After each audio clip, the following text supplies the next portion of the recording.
Welcome back to me channel. இன்னைக்கு நாம சௌபாக்கியவதி ட்ராமாவோட நெக்ஸ்ட் பார்ட் வீடியோ தான் பார்க்க போகிறோம். வீடியோக்குள்ளே போகிறதுக்கு முன்னாடி மறக்காம இந்த வீடியோக்கு ஒரு லைக்கை போட்டுருங்க. லாஸ்ட் பார்ட்டில் நம்ம சைக்கோ ஹீரோ பொண்டாட்டி மேலே இருக்கிற கோவத்தில் ஃப்ளவர் வாசை விட்டு எரிஞ்சு பொண்டாட்டியை அடிச்சுக்கிட்டு இருந்திருப்போம். அப்போ கரெக்டாக ஃபேமிலி மொத்தமும் வந்துடுறாங்க. இங்கே நடந்த கொடுமையெல்லாம் பார்த்துட்டாங்களா அப்படின்னு சொல்லிட்டு யோசிச்சுட்டு இருக்கும் போது அதுதான் இல்லை. அவங்க வந்து பார்க்கறதுக்கு முன்னாடி தான் என் ஃப்ளவர் வாசை விட்டு எரிஞ்சு அடிச்சிருந்திருக்கான். ஆனால் இப்போ அவங்க பார்க்கும்போது அந்த ஃப்ளவர் வாஸ் கீழே விழுந்து உடஞ்சி தான் கிடக்குது. என்னாச்சுமா ஜான்வி அப்படின்னு சொல்லிட்டு அப்பா கேட்குறாரு. அது ஒன்றும் இல்லைப்பா, நான் வந்து இந்த டேபிள் கிட்ட நின்றுட்டு இருந்தேன், கை தவறி தெரியாம கீழே போட்டுட்டப்பா அப்படிங்கிற மாதிரி சொல்லி சமாளிச்சுட்டு இருக்கா. சரி, இன்னும் மொத்த ஃபேமிலியும் உட்கார வச்சு பேசிட்டு இருக்காங்க. மருமகனுக்கு ஆக்சிடென்ட் ஆயிடுச்சு அப்படின்னு சொல்லிட்டு கேள்விப்பட்டதுனால பார்க்க வந்திருக்காங்க போல. அப்போ இவன் போய் எல்லாருக்கும் டீ போட்டு எடுத்துட்டு வா அப்படின்னு பொண்டாட்டியை கிச்சனுக்கு அனுப்பி வச்சா, பாட்டியும் நானும் கூட போறேன் அப்படின்னு சொல்லிட்டு ஒன்னா போகுது. அது இவனுக்கு சுத்தமா பிடிக்கல. எங்க பாட்டி ஏதாவது கேட்டு பொண்டாட்டி ஏதாவது சொல்லிடுவாளோ அப்படிங்கிற மாதிரி பயந்துட்டு இருக்கான். அதனால இவங்க கிட்ட பேச்சு கொடுக்குற சாக்கிலே வீல் சேரை பின்னாடி தள்ளிட்டு போறான். ஏன்னா கிச்சன்ல என்ன நடக்குது அப்படிங்கிறத பார்க்கணும் அப்படிங்கிறதுக்காக. அப்ப கரெக்டா ஜான்வியோட குட்டி தங்கச்சி வந்துடுறா. அவ வந்து, மாமா நான் கெட் வெல் சூன்னு நான் வந்து இந்த கட்டில் எழுதி வச்சுன்னா நீங்க வந்து சீக்கிரமா குணமாயிடுவீங்க அப்படின்னு சொல்லிட்டு அவ கையில கிடைச்ச அந்த கலர் பென்சில்லாம் வச்சு எழுதிக்கிட்டு இருக்கா. அது இவனுக்கு சுத்தமா பிடிக்கவே இல்லை. இருந்தாலும் பொறுத்து போயிட்டு இருக்கான். அதே சமயம் இவங்க ரெண்டு பேரும் கிச்சன்ல இருக்கிறத காட்டுறாங்க. நம்ம ஜான்வி அன்னைக்கு எப்படி பிஹேவ் பண்ணாலும் தங்கச்சி இருக்கும் போது அதே மாதிரி தான் இப்பவும் பண்றா. ஒவ்வொரு திங்ஸையா எடுத்த இடத்துல கரெக்டா வச்சுட்டு இருக்கா. பத்தாவதுக்கு கீழே லைட்டா தண்ணி சுட்டிருச்சு. அது வரைக்கும் தொடச்சி நல்லா கிளீன் பண்ணி வச்சுட்டு இருக்கா. இதை பாட்டி வித்தியாசமா பார்த்துக்கிட்டு இருக்கு. எதுக்காக இப்படி பண்றா அப்படிங்கிற மாதிரி.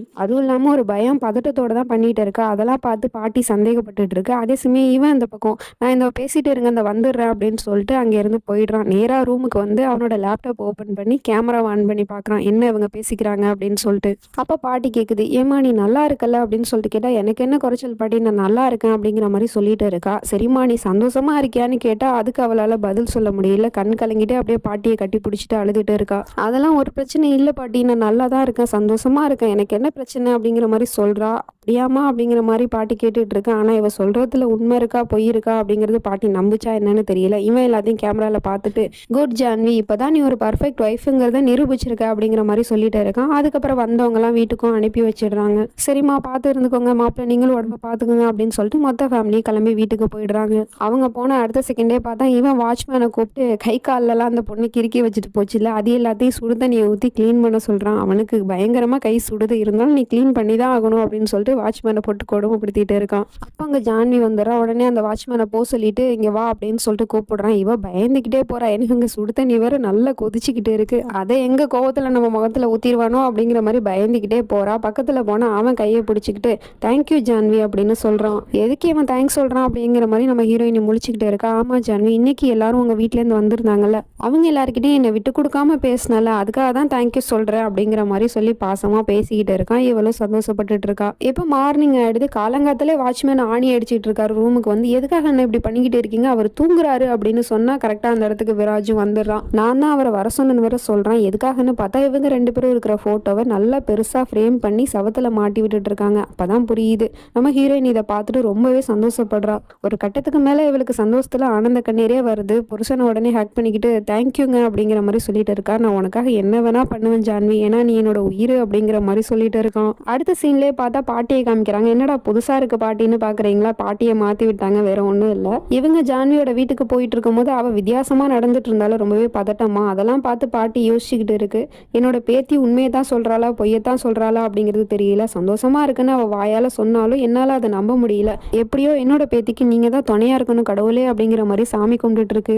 இந்த பக்கம் புருஷனும் பொண்டாட்டியும் செஸ் விளையாண்டுட்டு இருக்காங்க. அப்போ நம்ம ஹீரோயினி ஜெயிக்கிற ஸ்டேஜ்ல தான் இருக்கா. இருந்தாலும் புருஷனை ஜெயிச்சுட்டா அவன் கோவப்படுவானே அப்படிங்கிற ஒரு பயத்துல அவனுக்கு விட்டு கொடுத்துட்றா. அதுக்கப்புறம் அவன் செக் வச்சு ஜெயிச்சிடுறான் பொண்டாட்டிய. பாத்தியா ஜான்வி, நான் தான் ஜெயிச்சேன், என்னெல்லாம் யாரும் ஜெயிக்க முடியாது அப்படிங்கிற மாதிரி பேசிட்டே இருக்கான். ஒருவேளை இவ ஜெயிச்சுட்டா கண்டிப்பா கோவம் தான் பட்டிருந்திருப்பான் போல. அப்ப கால் வருது, ஆபீஸ்ல இருந்து கால் பண்றாங்க. நீங்க பேசுங்க அப்படின்னு சொல்லிட்டு போனை புருஷன் கிட்ட கொடுத்துட்டு நான் போய் டீ போட்டு எடுத்துட்டு வரேன் அப்படின்னு அவ கிச்சனுக்கு போயிடுறா. இவனோட ஆஃபீஸில் ஒரு எம்ப்ளாயி இருப்பார்ல வயசானவர், அவர் தான் கால் பண்ணி சொல்கிறாரு, இந்த மாதிரி உங்களுக்கு கொடுக்கலான்னு இருந்த கான்ட்ராக்டரை இப்போ மெகதா சார் வேற ஒருத்தவருக்கு கொடுக்க போகிறாரு அப்படிங்கிற மாதிரி சொல்லிட்டு இருக்காரு. அதை கேட்டதும் இவனுக்கு பயங்கரமான கோவம் வந்துடுது. அப்போ தான் கரெக்டாக நம்ம ஹீரோயினையும் டீ எடுத்துகிட்டு வரா. அதையும் பிடிச்சி தள்ளி விட்டுறான் கோவத்தில். அது எப்படி என்னோட கான்ட்ராக்ட் மிஸ் ஆகி போகும், இது நடந்திருக்க கூடாது அப்படின்னு சொல்லிட்டு அங்கே இருக்கிற திங்ஸ் எல்லாம் போட்டு உடச்சிக்கிட்டு இருக்கான். வீடே அலங்கொலையாக போயிடுது. பத்தாவதுக்கு இவன் வீல் சேர்லாம் தூக்கி விட்டு எறிஞ்சு அடிச்சுக்கிட்டு இருக்கான். ஏங்க இப்படிலாம் பண்ணுறீங்க, பொறுமையா இருங்க அப்படின்னு சொன்னால், ஜான்வி என் கிட்ட வராத, என்ன தொடாத, எனக்கு பயங்கர பயங்கர கோவமா இருக்கு, என்கிட்ட வராத, அப்புறம் நான் உன்னை ஏதாவது பண்ணிடுவேன் அப்படின்னு சொல்லிட்டு ரொம்ப கோவப்படுறான். அப்படியே அங்கே டைனிங் டேபிளை நோக்கி போகிறான். அங்கே எதுக்காகடா போகிறான் அப்படிங்கிற மாதிரி நம்ம ஹீரோயினி பார்த்துட்டு இருக்கா. அங்கே இருக்கிற ஒரு சிஸ்ஸரை எடுத்து கையில் வச்சுட்டு இருக்கான். உடனே இவளுக்கு பழசெல்லாம் ஞாபகத்துக்கு வருது.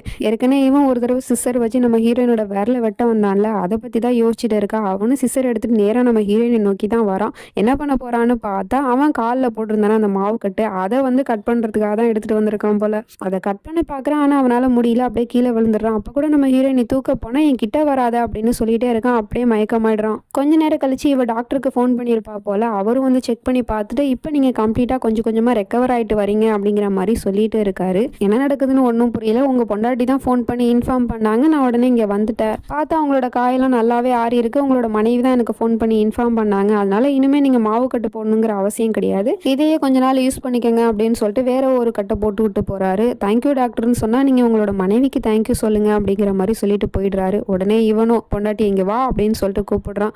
அவளும் பயந்துக்கிட்டே பக்கத்தில் போறா. இப்போ திரும்பவும் கையை பிடிச்சிட்டு தேங்க்யூ ஜான்வி அப்படின்னு சொல்றான். அப்போ காலிங் பெல் அடிக்கிற சவுண்டு கேட்குது. உடனே இவ போய் பார்க்க போறா. போய் பார்த்தா ஆஃபீஸ்லேருந்து தான் வந்திருக்காங்க. உடனே அவங்கள வெளியே நில்லுங்க அப்படிங்கிற மாதிரி நிற்க வச்சுட்டு இவ வீடு ஃபுல்லாக இப்போ அலங்கோலையாக கிடக்குது இல்லை, அது எல்லாத்தையுமே க்ளீன் பண்ணிக்கிட்டே இருக்கா. ஏன்னா வந்து பார்த்தா ஏதாவது நினைப்பாங்க, புருஷன் கோவப்படுவான் அப்படின்னு சொல்லிட்டு எல்லாத்தையும் பார்த்து பார்த்து க்ளீன் பண்ணிக்கிட்டு இருக்கா. அப்போ தான் கரெக்டாக அவனும் வரான்.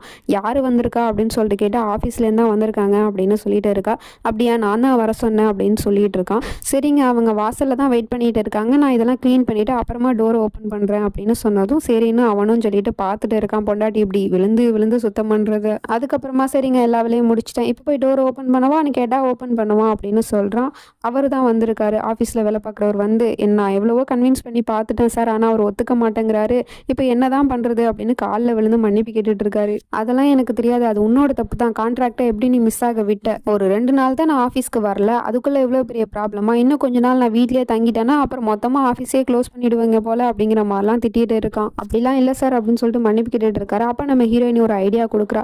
ஏன் நம்ம அவங்கள வீட்டுக்கு இன்வைட் பண்ணக்கூடாது, வீட்டுக்கு இன்வைட் பண்ணி அவங்க கிட்ட பேசினா அவங்க சமாதானம் ஆக வாய்ப்பு இருக்குல்ல அப்படிங்கிற மாதிரி சொல்லிட்டு இருக்கா. உன்னோட ஐடியாலாம் தேவையில்ல, நீ இதெல்லாம் மூக்க நுழைக்காத அப்படிங்கிற மாதிரி பொண்டாட்டி ஆஃப் பண்ணி வைக்கிறான். அதுக்கப்புறம் இவன் ஒரு ஐடியா கொடுக்குறான். இங்கே பாரு, இப்போ நீ என்ன பண்ணுறேன்னா, நான் வீட்டில் இருந்தே அவரை கான்ஃபரன்ஸ் காலில் மீட் பண்ணுறேன், பத்தாவதுக்கு ஒரு ஹோட்டலில் புக் பண்ணேன், அங்கே அவருக்கு டின்னர் கொடுத்துடலாம், அப்போ அங்கே வச்சு எல்லாத்தையும் பேசிக்கலாம் அப்படிங்கிற மாதிரி சொல்லிட்டு இருக்கான். சரின்னு சொல்லிட்டு இவரும் சம்மந்தப்பட்ட ஆளுக்கிட்ட ஃபோன் பண்ணி பேசினா அவர் சுத்தமாக ஒத்துக்க மாட்டாரு போல. என்ன நீங்கள் டேரெக்டாக இன்சல்ட் பண்ணுறீங்களா அப்படிங்கிற மாதிரி சொல்லிட்டு ஃபோனை கட் பண்ணிடுறாரு. இவனுக்கு என்ன பண்ணுறதுனே தெரியல, கோவம் பயங்கரமாக வருது.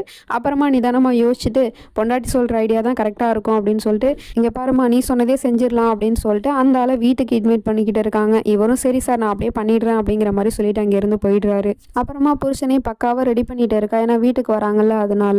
அதுக்கப்புறம் வந்து வாட்ச்மேன் கிட்ட ஒரு லிஸ்ட்டை கொடுத்து இதெல்லாம் போய் வாங்கிட்டு வாங்க அப்படின்னு சொல்லிட்டு வெளியே அனுப்பி வைக்கிறேன். அதே சமயம் இந்த பக்கம் பாட்டியும் பேத்தியும் மல்லிகை கடைக்கு வந்திருக்காங்க போல ஜாமான் வாங்க. அப்போ கூட பாட்டி வந்து பேத்தியை பற்றி தான் யோசிச்சுட்டு இருக்கு. அதே இடத்துக்கு தான் அந்த வாட்ச்மேனும் வந்திருக்காரு காய்கறி வாங்குறதுக்காக. அப்போ காய்கறி முன்ன பின்ன விலை பேசி வாங்கிட்டு இருக்காரு. அப்போ அந்த காய்கறி கடைக்காரவர் சொல்றாரு, என்னப்பா உங்க முதலாளி தான் பணக்காரவராச்சே, எப்படி போய் காசுக்கு கணக்கு பார்க்குறீங்களே அப்படிங்கிற மாதிரிலாம் பேசிட்டு இருக்காரு. காசு கூட பிரச்சனை இல்லை, ஆனால் காய்கறி ஏதாவது மிஸ்டேக்காக இருந்துச்சு அப்புறம் அந்த ஆள் என்னை சும்மா விட மாட்டான், அவன்கிட்ட எந்த அளவுக்கு பணம் இருக்கோ அந்த அளவுக்கு அவன் பைத்தியக்காரன் அப்படிங்கிற மாதிரிலாம் பேசிட்டே இருக்கான். அதெல்லாம் தூரத்துல இருந்து பாட்டியும் பார்த்துட்டு தான் இருக்குது.